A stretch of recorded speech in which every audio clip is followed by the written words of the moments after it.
സാധാരണക്കാരല്ല. നമ്മൾ എല്ലാവരെക്കാളും ഭാഗ്യമുള്ളവരാണ്. ഏറ്റവും വലിയ ഭാഗ്യം, ഏറ്റവും വലിയ ഹോപ്പ് എന്ന് പറയുന്നത് ഞാൻ നിത്യതയിൽ യേശുവിനോടുകൂടെ ജീവിക്കുമെന്നുള്ളതാണ്. ഒറ്റ വാക്ക് മതി നിത്യത നഷ്ടപ്പെടാൻ, ഒരു പ്രവൃത്തി മതി നിത്യത നഷ്ടപ്പെടാൻ. പ്രിയമുള്ളവരെ, ബി കെയർഫുൾ. നിന്റെ സഹോദരനെ നിന്നെ പോലെ സ്നേഹിക്കണമെന്ന് വചനമുണ്ട് എങ്കിൽ, ഞാൻ സഹോദരനെ സ്നേഹിക്കുന്നില്ല എങ്കിൽ അത് ഞാൻ പ്രസംഗിച്ചത് കൊണ്ട് ഒരു പ്രയോജനവുമില്ല. നിന്റെ അയൽക്കാരനെ നിന്നെ പോലെ സ്നേഹിക്കണമെന്ന് പറഞ്ഞിട്ടുണ്ട് എങ്കിൽ നാം അത് ചെയ്യുന്നില്ല എങ്കിൽ അത് ഞാൻ പ്രസംഗിച്ചത് കൊണ്ടോ പറഞ്ഞു നടന്നുകൊണ്ടോ പ്രയോജനമില്ല. ഒരുവൻ ക്രിസ്തുവിലായാൽ അവൻ പുതിയ സൃഷ്ടിയായി മാറുന്നു. പുതിയ സൃഷ്ടിയായ മനുഷ്യന് ഒരു പുതിയ ജീവിതമുണ്ട്.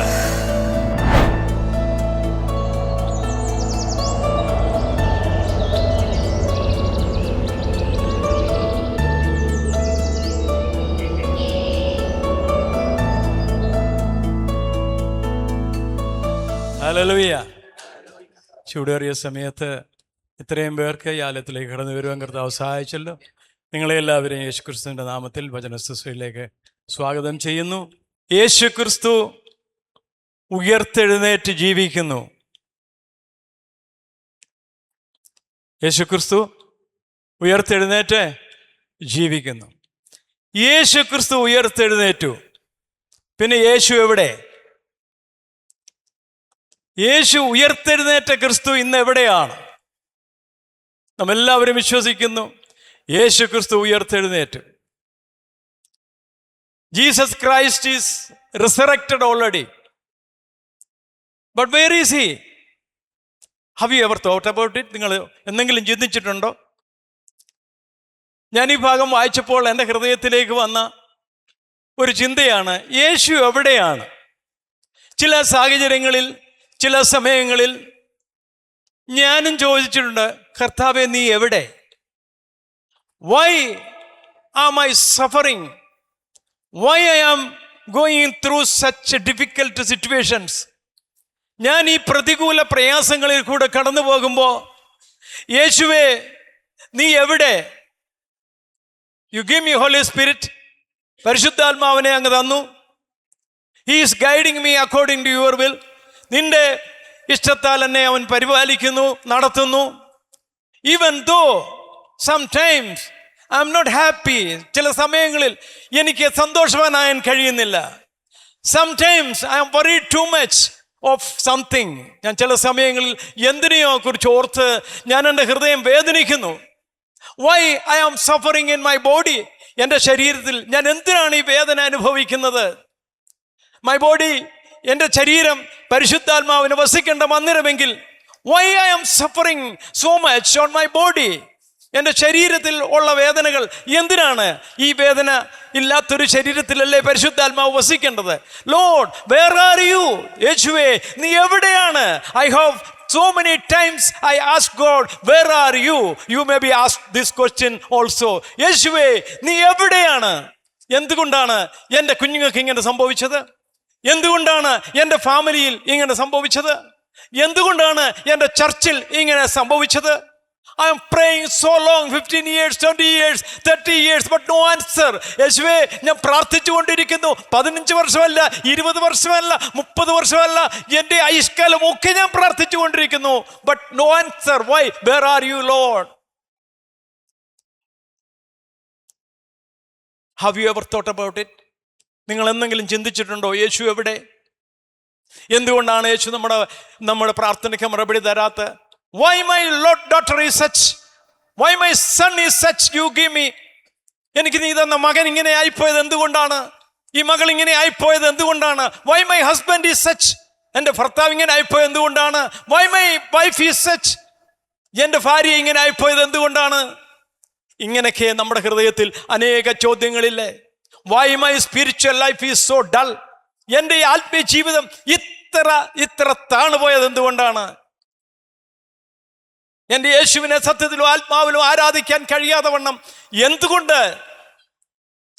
യേശുവേ നീ എവിടെ?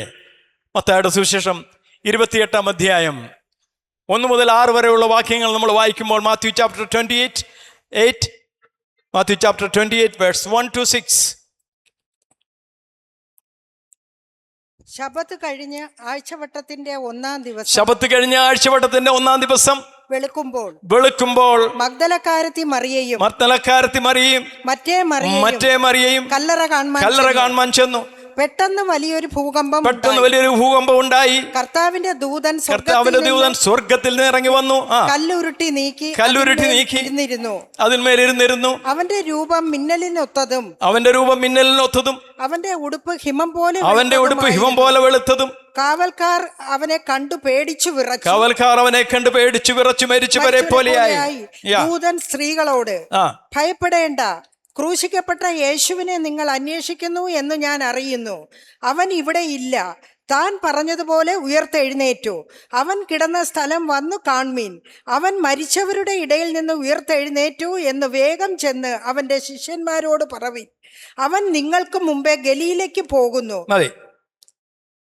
ഇവർ യേശുവിനെ കാണുവാനായി ക്രൂശിതനായ യേശുവിനെ അടക്കിയിരുന്ന ആ കല്ലറയുടെ വാതിക്കലേക്ക് വന്നപ്പോ അവർക്കറിയാം, വലിയൊരു കല്ലുരുട്ടി അവിടെ വെച്ചിരുന്നു. എന്നാൽ ആ കല്ല് ആരും മാറ്റും എന്നുള്ള പ്രയാസത്തോടെ, വേദനയോടെ ഈ സ്ത്രീകൾ അവിടേക്ക് ഓടി വന്നതായി കാണുന്നു. ഒരു കാര്യം ഇവിടെ സ്പഷ്ടമാണ്, സഹോദരിമാരാണ് യേശുവിനെ കാണാൻ ആദ്യം അവിടേക്ക് ഓടി വന്ന. ഒരൊറ്റ സഹോദരനോടെ വന്നായിട്ട് കാണുന്നില്ല. ആ സമയം സഹോദരിമാർക്ക് ദൈവസന്നിധിയിൽ വളരെ പ്രാഗൽഭ്യമുണ്ട് എന്ന് തിരുവചനം നമ്മളെ പഠിപ്പിക്കുന്നു. അവരവിടേക്ക് വന്ന് എന്തിനാണ്? യേശുവിന് തൈലം പൂശാനായി അവിടേക്ക് വന്നു. പക്ഷേ അവിടെ ആ കല്ല് കണ്ടില്ല. അത് ദൂതന്മാർ ഉരുട്ടി മാറ്റിയിരുന്നു. പ്രിയ സഹോദരങ്ങളെ, നമ്മുടെ ജീവിതത്തിലെ കല്ലെന്താണ്? പാപമാണോ? പ്രയാസമാണോ? ജീവിത പ്രതികൂലങ്ങളാണോ? എന്ത് പ്രതിസന്ധികളായിരുന്നാലും അതിനെ ഉരുട്ടി മാറ്റിക്കളയുവാൻ ദൈവം ദൂതന്മാരെ അയച്ച് നമ്മുടെ ജീവിതത്തിൻ്റെ ഏത് പ്രതികൂലമായിരുന്നാലും, ഏത് പ്രയാസമായിരുന്നാലും, ഏത് ഭാരമുള്ളതിനെയും മാറ്റുവാൻ തക്കവണ്ണം കർത്താവിന് കഴിയും, ദൂതന്മാർക്ക് കഴിയും. വിശ്വസിക്കുന്നവർക്ക് വേണ്ടി വ്യാപരിക്കുന്നതാണ് ദൈവശക്തി. വിശ്വസിച്ചാൽ നീ ദൈവത്തിൻ്റെ മഹത്വം കാണും. ഇന്ന് നാം ഇവിടെ ആയിരിക്കുമ്പോൾ നമ്മുടെ വിശ്വാസം ഒന്ന് പരിശോധിച്ച് നോക്കണം. നാം ഇത്ര കാലമായി, ഇത്ര വർഷങ്ങളായി, 78 വർഷമായി എൻ്റെ ജീവിതത്തിൽ ഞാൻ തിരിഞ്ഞു നോക്കുമ്പോൾ എൻ്റെ വിശ്വാസ ജീവിതം എവിടെ? മത്തായിയുടെ സുവിശേഷം 17-ാം അധ്യായം 22-ഉം 23-ഉം വാക്യങ്ങളും വായിക്കുമ്പോൾ, അവൻ ഗലീലയിൽ സഞ്ചരിക്കുമ്പോൾ യേശു അവനോട്, മനുഷ്യപുത്രൻ മനുഷ്യരുടെ കയ്യിൽ ഏൽപ്പിക്കപ്പെടുവാനിരിക്കുന്നു, അവർ അവനെ കൊല്ലുകയും മൂന്നാം നാൾ അവൻ ഉയർത്തെഴുന്നേൽക്കുകയും ചെയ്യുമെന്ന് പറഞ്ഞു. യേശു അവിടെയും പറഞ്ഞു ശിഷ്യന്മാരോട്, ഞാൻ 3-ാം നാൾ ഉയർത്തെഴുന്നേൽക്കും. യേശു പറഞ്ഞത് അന്ന് അവർക്ക് വിശ്വസിക്കാൻ കഴിഞ്ഞില്ല. അങ്ങനെയാണ് നമ്മുടെ ജീവിതത്തിലും ഈ തിരുവചനത്തിൽ പറയുന്നത് എല്ലാം വിശ്വസിക്കാൻ ചില സമയങ്ങളിൽ നമുക്ക് ബുദ്ധിമുട്ടാണ്. അതിനെ പ്രമാണിക്കാൻ നമുക്ക് ബുദ്ധിമുട്ടാണ്. ദൈവവചനങ്ങൾ യെസ് എന്ന് പറഞ്ഞാൽ യെസ് ആണ്, നോ എന്ന് പറഞ്ഞാൽ നോ ആണ്. അത് നമ്മൾ വായിക്കുകയും പഠിക്കുകയും അനുസരിക്കുകയും ചെയ്യണം. ഇവിടെ നിന്ന് ഞാൻ പ്രസംഗിച്ചത് കൊണ്ട് ഞാനത് അനുസരിക്കുന്നില്ല എങ്കിൽ യാതൊരു പ്രയോജനമില്ല. നിന്റെ സഹോദരനെ നിന്നെ പോലെ സ്നേഹിക്കണമെന്ന് വചനമുണ്ട് എങ്കിൽ, ഞാൻ സഹോദരനെ സ്നേഹിക്കുന്നില്ല എങ്കിൽ അത് ഞാൻ പ്രസംഗിച്ചത് കൊണ്ട് ഒരു പ്രയോജനവുമില്ല.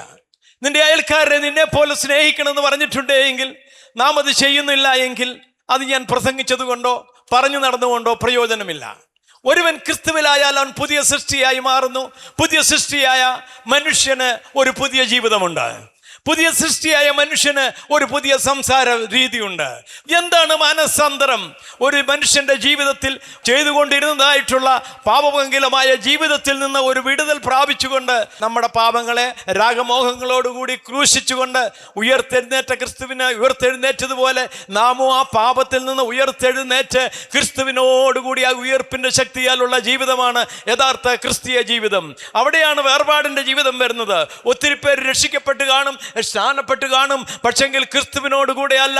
അവർ വീണ്ടും പാപം ചെയ്ത് ദൈവതേജസ്സില്ലാത്തവരായി പോയതായിട്ട് നമ്മൾ കാണുന്നു. എന്നാൽ അവരെയൊക്കെയും സ്നേഹത്തോടെ ദൈവത്തിൻ്റെ വചനങ്ങൾ പറഞ്ഞ് കർത്താവിൻ്റെ സന്നിധിയിലേക്ക് കൊണ്ടുവരുന്ന ആ ജോലിയാണ് ദൈവമക്കളെ നമ്മളെ ദൈവം ഏൽപ്പിച്ചിരിക്കുന്നത്.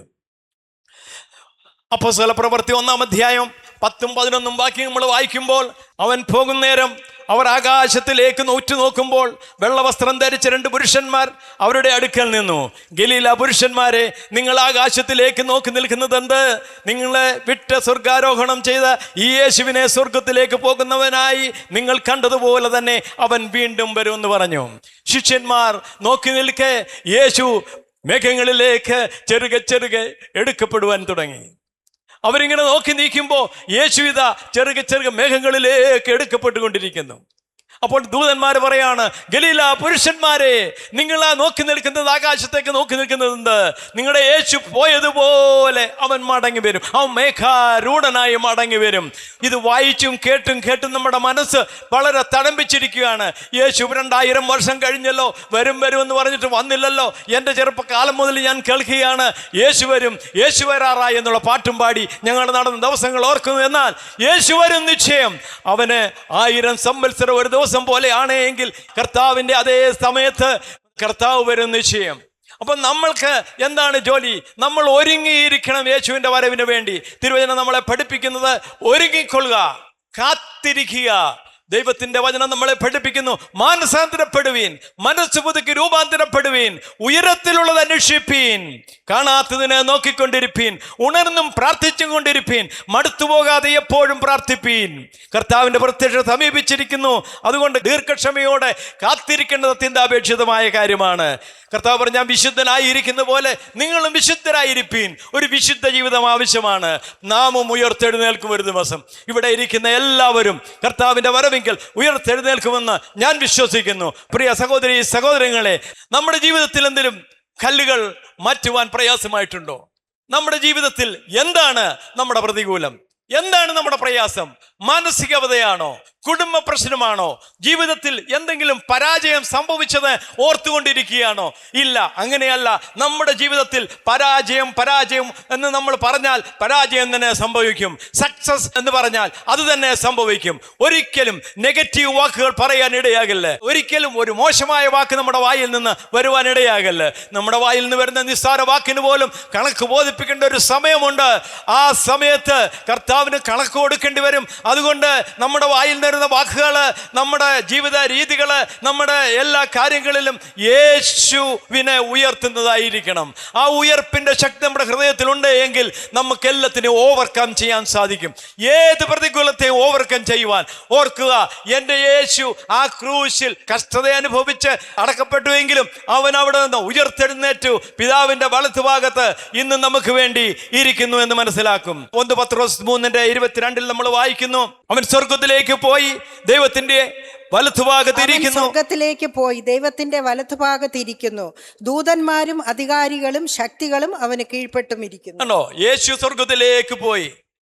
ദൂതന്മാരും അധികാരങ്ങളും ശക്തികളും എല്ലാം യേശുവിന് കീഴ്പ്പെട്ടിരിക്കുന്നു. നമ്മുടെ യേശുവിന് ഈ ലോകത്തിലുള്ള എല്ലാ ശക്തിക്കും, സ്വർലോകത്തിലും ഭൂലോകത്തിലുമുള്ള സർവ്വതിനും അധികാരി യേശുവാണ്. അപ്പോൾ ഇതിന്റെ എല്ലാം അധികാരിയായ യേശുവിനെയാണ് നമ്മൾ വിളിച്ചപേക്ഷിക്കുന്നതെങ്കിൽ നമ്മൾ ചോദിക്കുന്നത് എന്തും, യാചിപ്പീൻ എന്നാൽ നിങ്ങൾക്ക് ലഭിക്കും, മുട്ടുവീൻ തുറക്കപ്പെടും. യാചിക്കുന്നതിന് മുമ്പ് തന്നെ യേശു അറിയുന്നു നമുക്ക് എന്താ തൻ്റെ മക്കൾക്ക് വേണ്ടതെന്ന്. അതുകൊണ്ട് സ്വർഗത്തിലേക്ക് കരേറിപ്പോയ ആ ക്രിസ്തു യേശു എവിടെയാണിപ്പോൾ? യേശു ഇപ്പോൾ സ്വർഗത്തിലാണ്. ഈ വചനപ്രകാരം യേശു സ്വർഗത്തിലേക്ക് കരേറിപ്പോയി പിതാവിന്റെ വലത്തുഭാഗത്ത് നമുക്ക് വേണ്ടിയിരിക്കുന്നു.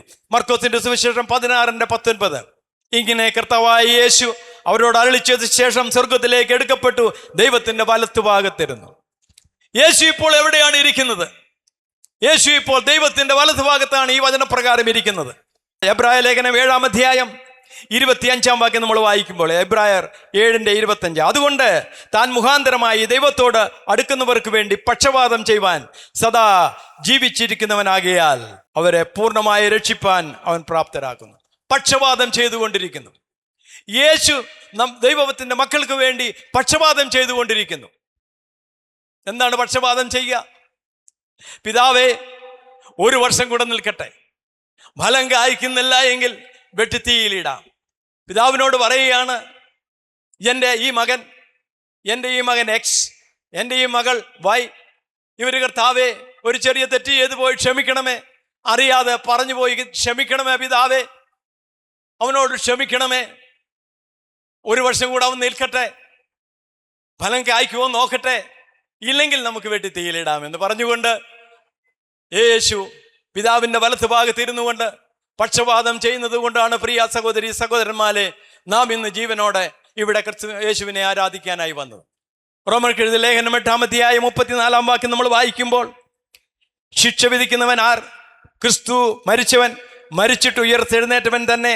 അവൻ ദൈവത്തിൻ്റെ വലത്തുഭാഗത്തിരിക്കുന്നു, നമുക്ക് വേണ്ടി പക്ഷപാതം കഴിക്കുന്നു. അനേക വാക്യങ്ങൾ തിരുവചനത്തിൽ കാണുന്നു. നമുക്ക് വേണ്ടി പക്ഷപാതം ചെയ്തുകൊണ്ടിരിക്കുന്ന ക്രിസ്തു യേശു എവിടെ? അവൻ ഉയർത്തെഴുന്നേറ്റു, പിതാവിൻ്റെ വലത്തുഭാഗത്തിരിക്കുന്നു, നമുക്ക് വേണ്ടി പക്ഷപാതം ചെയ്തുകൊണ്ടിരിക്കുന്നു. യോഹന്നാന്റെ സുവിശേഷം 2-ാം വാക്യം, എൻ്റെ കുഞ്ഞുങ്ങളെ, നിങ്ങൾ പാപം ചെയ്യാതിരിപ്പാൻ ഞാനിത് നിങ്ങൾക്ക് എഴുതുന്നു. ഒരുത്തൻ പാപം ചെയ്തുവെങ്കിലോ നീതിമാനായ യേശു ക്രിസ്തു എന്ന കാര്യസ്ഥൻ നമുക്ക് പിതാവിൻ്റെ അടുക്കലുണ്ട്. ഒരുത്തൻ പാപം ചെയ്തു പോയെങ്കിൽ, അറിയാതെ പാപം ചെയ്തു പോയെങ്കിൽ, നമുക്ക് വേണ്ടി ക്രിസ്തു പിതാവിൻ്റെ വലത്ത് ഭാഗത്ത് ഇരുന്നു കൊണ്ട് നമുക്ക് വേണ്ടി പക്ഷപാതം ചെയ്തുകൊണ്ടിരിക്കുകയാണ്. പരിശുദ്ധാത്മാവിൻ്റെ ആ ശക്തി നമുക്ക് അന്നോൾ വരികയും നാം പാപത്തിൽ നിന്ന് വിടുതൽ പ്രാപിക്കുകയും ചെയ്യും. അതുകൊണ്ടാണ് നാം ജീവിക്കുന്നത്. പഴയ നിയമകാലത്തായിരുന്നുവെങ്കിൽ 613 കൽപ്പനകൾ, അതിൽ ഏതെങ്കിലും ഒന്ന് അനുസരിക്കാതിരുന്നാൽ, 10 കൽപ്പന കൂടാതെ വീണ്ടും ഒരുപാട് കൽപ്പനകൾ, ഇതിൽ ഏതെങ്കിലും ഒന്ന് അനുസരിക്കാതിരുന്നാൽ അവർ പാളയത്തിൻ്റെ പുറത്താണ്, അവർക്കൊരിക്കലും കനാനിലെത്താൻ സാധിക്കാതെ പോയത്. അതുകൊണ്ടാണ് ദൈവം നമുക്ക് തന്നിരിക്കുന്ന 2 കൽപ്പനകൾ പോലും ഇന്നനുസരിക്കാൻ വയ്യായെങ്കിൽ നമ്മുടെ ജീവിതം എവിടെ? നമ്മൾ ആ ഉയർപ്പിന്റെ ശക്തിയിലാണോ ജീവിക്കുന്നത്? നമ്മൾ മരിക്കണം. എങ്ങനെ മരിക്കണം? ജഡമോഹം, കൺമോഹം, ജീവനത്തിന്റെ പ്രതാപം, ഇവ മരിക്കണം. അത് മരിച്ചു കഴിയുമ്പോൾ നമ്മുടെ ജഡത്തിൽ പരിശുദ്ധാത്മാവ്, നമ്മുടെ ഈ ശരീരത്തിൽ ആത്മാവ് വസിക്കുവാനിടയാവും. സഹോദരി സഹോദരങ്ങളെ, നമ്മുടെ ജീവിതത്തെ ഒരിക്കൽ കൂടി ക്രമീകരിക്കുവാൻ ഉയർപ്പിന്റെ ശക്തിയാൽ നമുക്ക് സാധിക്കും. ഉയർത്തെഴുന്നേറ്റവനായ ക്രിസ്തു പിതാവിന്റെ വലത്തുഭാഗത്ത് നമുക്ക് വേണ്ടി പക്ഷപാതം ചെയ്തുകൊണ്ടിരിക്കുന്നു എന്നുള്ള കാര്യം നമ്മൾ ഓർത്തുകൊള്ളുക. മത്തായിയുടെ സുവിശേഷം 18-ാം വാക്യം നമ്മൾ വായിക്കുമ്പോൾ, മാത്യു ചാപ്റ്റർ 18:20, 2-3 പേർ എൻ്റെ നാമത്തിൽ കൂടി വരുന്നിടത്തൊക്കെയും ഞാൻ അവരുടെ നടുവിലുണ്ട് എന്ന് പറഞ്ഞു. 2-3 പേർ തൻ്റെ നാമത്തിൽ കൂടി വരുന്ന, the name is most important. യേശുവിൻ്റെ നാമത്തിൽ പലയിടങ്ങളിലും പലരും കൂടി വരും. പക്ഷേ അവർ വന്നത് യേശുവിൻ്റെ നാമത്തിലാണോ എന്ന് പറഞ്ഞാൽ പൂർണ്ണമായി യേശുവിൽ സമർപ്പിക്കപ്പെട്ടവരാണോ? പൂർണ്ണമായി അവർ ദൈവത്തിലുള്ള വിശ്വാസവും വചനത്തിലുള്ള ആശ്രയവും ഉണ്ടോ? അവിടെ വലിയ ആത്മപ്രവൃത്തികൾ നടക്കും. ഒരാത്മപ്രവൃത്തിയും നടക്കുന്നില്ല എങ്കിൽ അതിൻ്റെ അർത്ഥം നമ്മൾ കൂടി വന്നത് യേശുവിൻ്റെ നാമത്തിൽ അല്ല. The name of Jesus is important than any other name. യേശുവിൻ്റെ നാമം ലോകത്തിലുള്ള സർവനാമത്തിലും മേലായ നാമം. യേശുവിൻ്റെ നാമത്തിൽ രോഗങ്ങൾ സൗഖ്യമാകട്ടെ എന്ന് കൽപ്പിച്ചാൽ രോഗങ്ങൾ സൗഖ്യമാകും. യേശുവിൻ്റെ നാമത്തിൽ ഭൂതങ്ങൾ പുറത്താകട്ടെ എന്ന് പറഞ്ഞാൽ ഭൂതങ്ങൾ പുറത്താകും. യേശുവിൻ്റെ നാമത്തിൽ പ്രയാസ പ്രതികൂലങ്ങൾ മാറിപ്പോകട്ടെ എന്ന് പറഞ്ഞാൽ അത് മാറിപ്പോകുക തന്നെ ചെയ്യും. വിശ്വാസത്തോടെ ഈ മലയോട് മാറി കടലിലേക്ക് പോകാൻ പറഞ്ഞാൽ പോകും എന്ന് പറഞ്ഞാൽ യെസ്, കടുമണിയോളം വിശ്വാസമുണ്ട് എങ്കിൽ എന്ന് പറഞ്ഞാൽ കൊച്ചു വിശ്വാസമല്ല, തിങ്ങിയ വിശ്വാസം, കളങ്കമില്ലാത്ത വിശ്വാസം, നിറഞ്ഞ വിശ്വാസം ഉണ്ടെങ്കിൽ ദൈവമതിലെ നിന്റെ വായിൽ നിന്നിരുന്ന വാക്കുകൾ, എൻ്റെ വായിൽ നിന്ന് വരുന്ന വാക്കുകൾ ശാപത്തിന്റെ വാക്കുകൾ ആകരുത്, പ്രതികൂലത്തിന്റെ വാക്കുകൾ ആകല്ല്, വഴക്കുണ്ടാക്കുന്ന വാക്കുകൾ ആകരുത്. നമ്മൾക്ക് നമ്മുടെ കുടുംബത്തിൽ എങ്ങനെയാണ്, നമ്മൾ നമ്മുടെ മറ്റ് സഹോദരങ്ങളോട് എങ്ങനെയാണ്, നമ്മൾ ജോലി ചെയ്യുന്ന സ്ഥലങ്ങളിൽ നമ്മൾ എങ്ങനെയാണ്, നമ്മൾ യേശുവിനെയാണോ ഉയർത്തി കാണിക്കുന്നത്, അതോ സ്വയം നമ്മൾ ഉയർത്തി കാണിക്കുകയാണോ? നമ്മൾ യേശുവിനെയാണോ നമ്മുടെ ഹൃദയത്തിൽ കൊണ്ടു നടക്കുന്നത്, അതോ ദുരാത്മാവിനെയാണോ? 1 പത്രോസ് 1-ാം വാക്യം നമ്മൾ വായിക്കുമ്പോൾ, ഫസ്റ്റ് പീറ്റർ chapter 1 verse 18-19, വൃദ്ധവും പ്രതിഭ്രാന്തരുമായ നിങ്ങളുടെ നടപ്പിൽ നിങ്ങളെ വീണ്ടെടുത്തിരിക്കുന്നത് പൊന്നെ വെള്ളി മുതലായ അഴിഞ്ഞു പോകുന്ന വസ്തുക്കളെ കൊണ്ടല്ല, ക്രിസ്തു എന്ന നിർദോഷവും നിഷ്കളങ്കവുമായ കുഞ്ഞാടിന്റെ വിലയേറിയ രക്തം കൊണ്ടത്രേ എന്ന് നിങ്ങൾ അറിയുന്നു. യേശുവിന്റെ രക്തത്താൽ വില കൊടുത്ത് നമ്മളെ വാങ്ങിയതാണെന്ന് ഓർക്കണം. നമ്മളെല്ലാം വിലപ്പെട്ടവരാണ്. ഓരോ വ്യക്തികളുടെയും ജീവിതം, ആത്മാവ് ദൈവത്തിന് വിലപ്പെട്ടതാണ്. അത് വിലയ്ക്ക് വാങ്ങിയതാണ്. അവസാന തുള്ളി രക്തം പോലും കർത്താവ് നമുക്ക് വേണ്ടി ചൊരിഞ്ഞില്ലേ? കാൽവരി ക്രൂശിൽ അവൻ ആണികളാൽ അടിക്കപ്പെട്ടില്ലേ? 2 കൈയും 2 കാലുകളും ആണികളാൽ അടിക്കപ്പെട്ടു. ഗുലാപ്പുറത്ത് ആ സോൾജിയേഴ്സ് എത്രയും കുത്താമോ അത്രയും കുത്തി, അവസാന തുള്ളി രക്തം പോലും വന്നില്ലേ? അവൻ്റെ തലയിൽ മുൾമുടി ചൂടിയില്ലേ? അവൻ്റെ വസ്ത്രം ചീട്ടിട്ടെടുത്തില്ലേ? അതാർക്ക് വേണ്ടിയാണ്?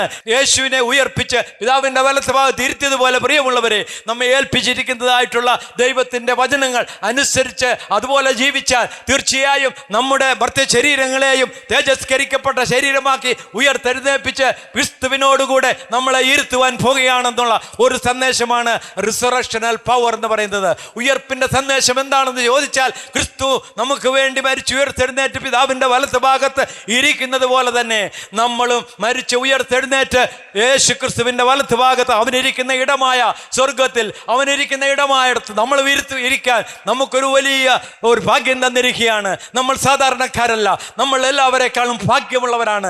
ഏറ്റവും വലിയ ഭാഗ്യം, ഏറ്റവും വലിയ ഹോപ്പ് എന്ന് പറയുന്നത് ഞാൻ നിത്യതയിൽ യേശുവിനോടുകൂടെ ജീവിക്കുമെന്നുള്ളതാണ്. ഞങ്ങൾ പ്രാർത്ഥിക്കുന്നത് എങ്ങനെയാണ്?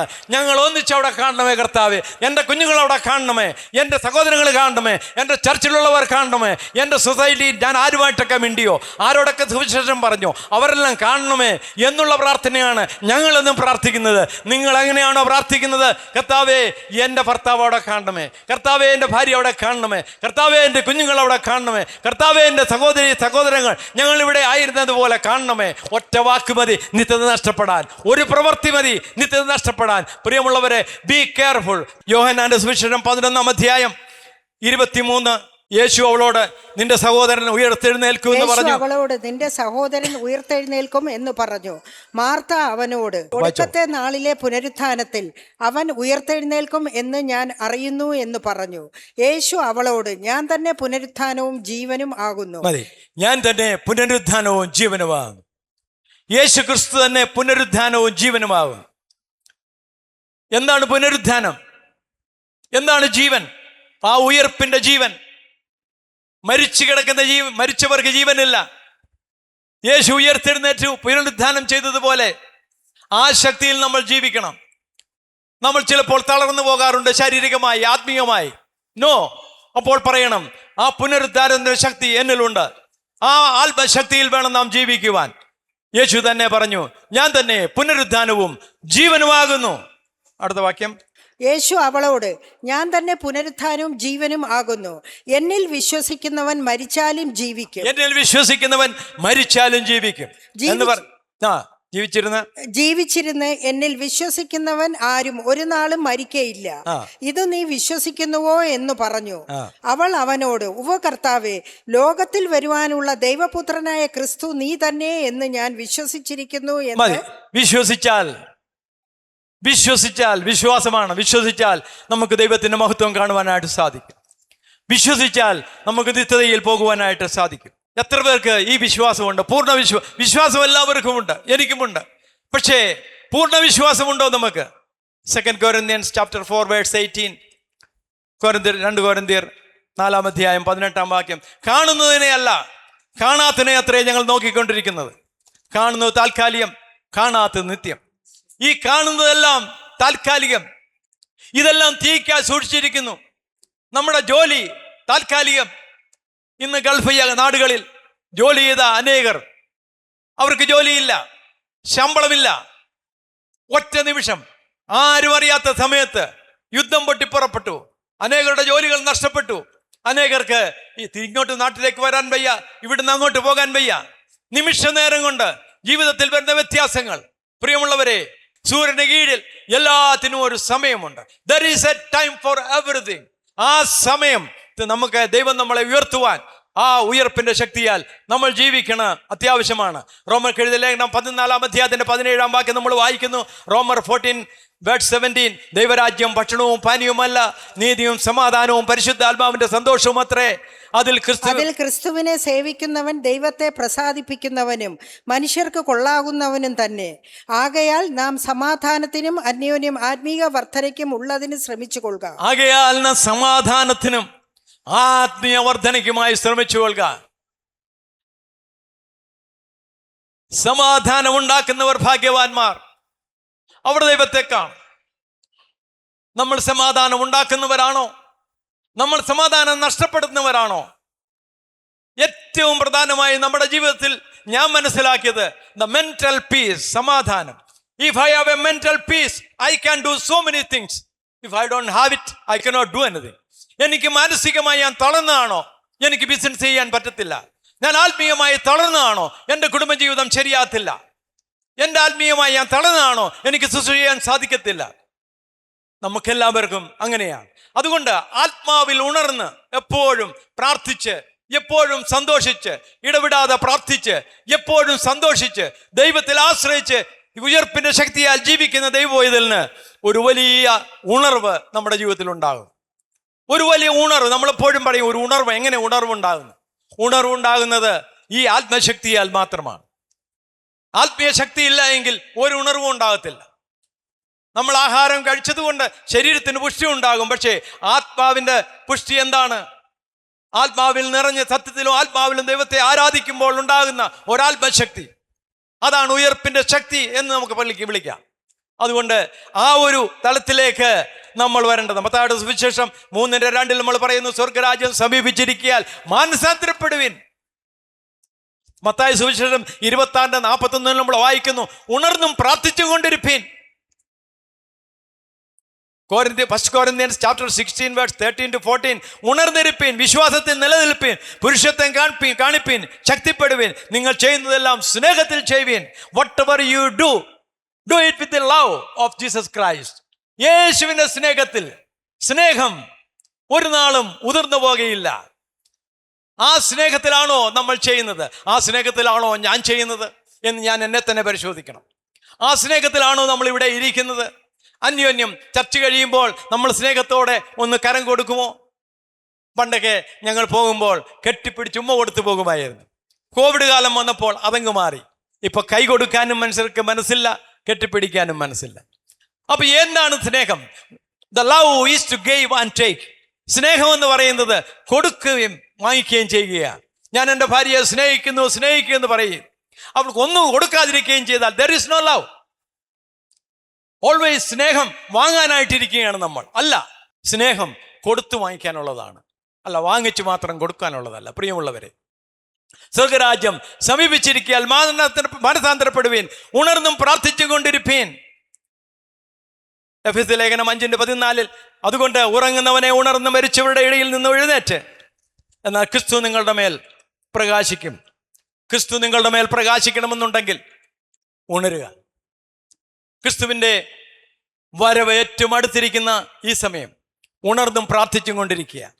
തീത്തോസിന്റെ ലേഖനം 2-ാം അധ്യായം 12-13 വാക്യം നമ്മൾ വായിക്കുമ്പോൾ, നാം ഭാഗ്യകരമായ പ്രത്യാശയ്ക്കായിട്ടും മഹാദൈവവും നമ്മുടെ രക്ഷിതാവുമായ യേശു ക്രിസ്തുവിൻ്റെ തേജസ്സിൻ്റെ രക്ഷയ്ക്കായിട്ടും കാത്തുകൊണ്ടും ഭക്തികേടും പ്രപഞ്ചമോഹവും വർജിച്ചിട്ട് ഈ ലോകത്തിൽ സുബോധത്തോടും നീതിയോടും ദൈവഭക്തിയോടും കൂടെ ജീവിച്ചു പോരേണ്ടതിന് അത് നമ്മെ ശിക്ഷിച്ച് വളർത്തും. ഭക്തിയോടെ, പ്രപഞ്ചമോഹം വിട്ട് ഇതെല്ലാം വർജിക്കേണ്ടതിനെ വർദ്ധിച്ച് വിശുദ്ധിയോടെ, കർത്താവ് പറഞ്ഞതുപോലെ വിശുദ്ധനായ ജീവിതം, ഒരു വിശുദ്ധിയുള്ള ജീവിതത്തിലേക്ക് കടന്നു വരണം. 1 പത്രോസ് 1-ാം അധ്യായം 13-16 വരെ, ആകയാൽ നിങ്ങളുടെ മനസ്സ് ഉറപ്പിച്ച് നിർമ്മതരായി യേശു ക്രിസ്തുവിൻ്റെ പ്രത്യക്ഷതയെങ്കിൽ നിങ്ങൾക്ക് വരുവാനുള്ള കൃപയിൽ പൂർണ്ണ പ്രത്യാശ വെച്ചുകൊള്ളുവീൻ. പണ്ട് നിങ്ങളുടെ അജ്ഞാത കാലത്തുണ്ടായിരുന്ന മോഹങ്ങളെ മാതൃകയാക്കാതെ നിങ്ങളെ വിളിച്ച വിശ്വസ്തനൊത്തവണ്ണം അനുസരണമുള്ള മക്കളായി എല്ലാ നടപ്പിലും വിശുദ്ധരായിരിപ്പീൻ. ഞാൻ വിശുദ്ധനായിരിക്കുന്നത് പോലെ നിങ്ങളും വിശുദ്ധരായിരിപ്പീൻ. നമ്മൾ വിശുദ്ധനായിരുന്നാൽ ക്രിസ്തുവിൻ്റെ ഉയർപ്പിൻ്റെ ശക്തിയാൽ നമുക്ക് ജീവിക്കാൻ പറ്റും.